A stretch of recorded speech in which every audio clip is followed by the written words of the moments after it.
is India's place in the world. In the US, that one thing that does not feature prominently traditionally is foreign visitors for that. There are 5 big priorities for India today. One is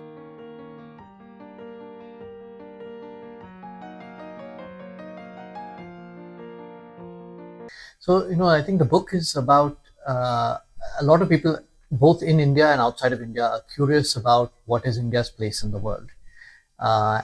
In fact, I think a lot of people outside of India in particular who don't know very much have some misconceptions about India and its role in the world.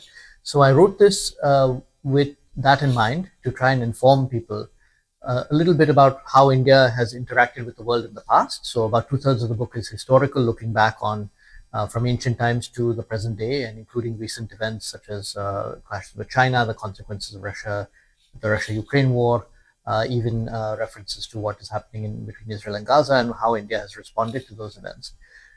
So up to the present day. And then the last third of the book is about the future. What are India's priorities, main priorities, as I articulate them, as I define them, and then what is India doing to try to achieve those objectives. So I see it as a very basic introduction for anybody who is interested in India and its place in international affairs. I outlined that there are 5 big priorities for India today. One is its domestic transformation, using the international environment to advance and accelerate its domestic transformation, particularly its military preparedness and defense and security. Well, it's one. And 2, its economy, particularly in industrial policy in an era when we are seeing some pushback to globalization around the world. So that, I think, is the number 1 priority, how India can strengthen itself at home.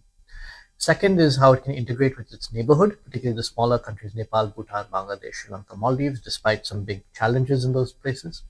3, maintaining a balance of power in the Indo-Pacific, particularly in the light of China's rise. 4, integrating with the West, to India's West, and because of partition and Pakistan's intransigence and difficulties with Pakistan, India's often had a challenge of integrating with the West, but those opportunities are now opening up. And finally, how India can position itself in global institutions in a bid to govern the main issues in the world. So this includes managing war and peace, how to facilitate economic exchange and trade, and also how to govern the global commons.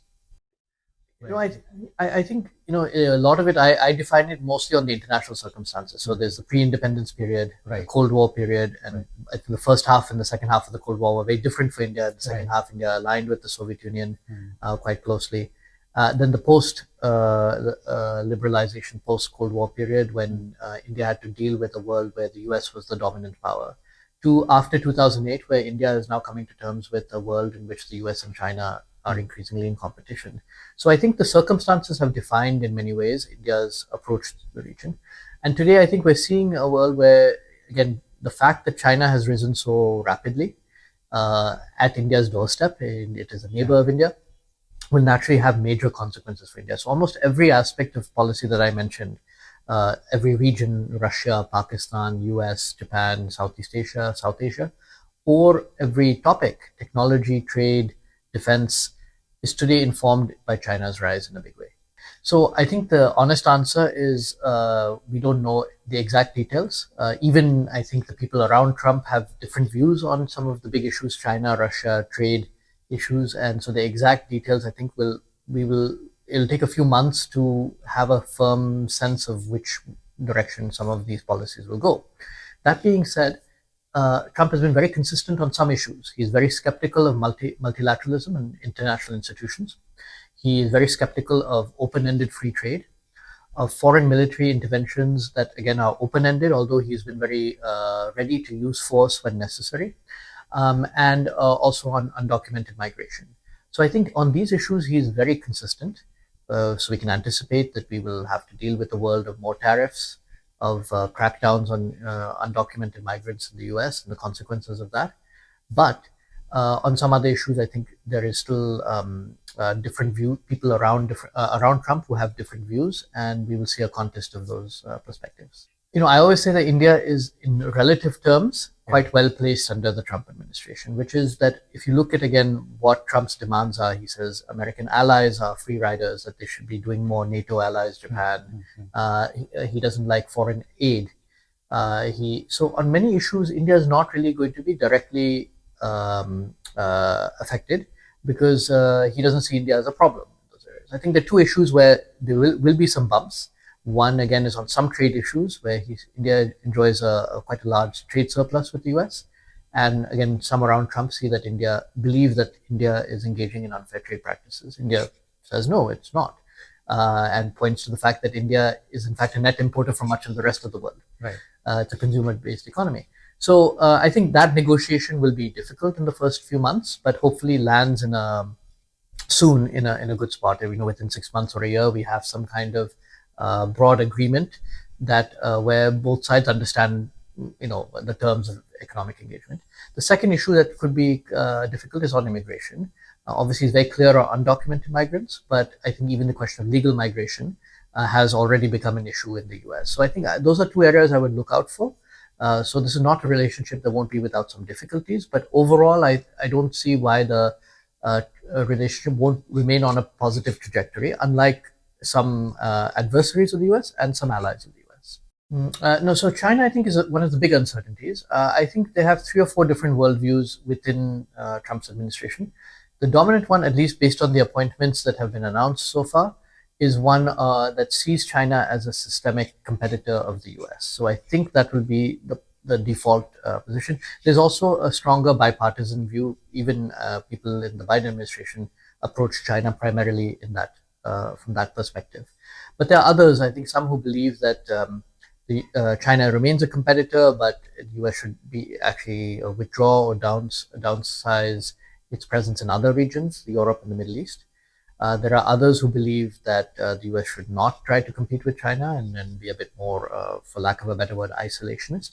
And then finally, there's some, particularly in the economic side, and this includes many influential political donors of Trump, who believe that the US and China need to go back to some sort of normal economic relationship where you have two-way investment and not and downplay some of the strategic and military differences between the two. But I think so far, at least what has been indicated, even I saw an interview from the nominee for the Treasury Secretary, again, somebody who comes from Wall Street, who said that China presents a major challenge, military and economic challenge to the US. So I think that is really where the starting consensus is, but a lot is much more uncertain than you would believe. And some of this is playing out in the discussion on TikTok, for example.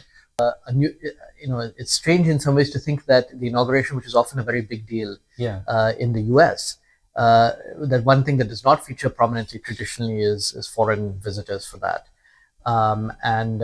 So in some ways, it's perhaps a welcome sign that this Trump administration is not going to be, as some of the critics say, overly isolationist, or that they are willing to look at cooperation with partners.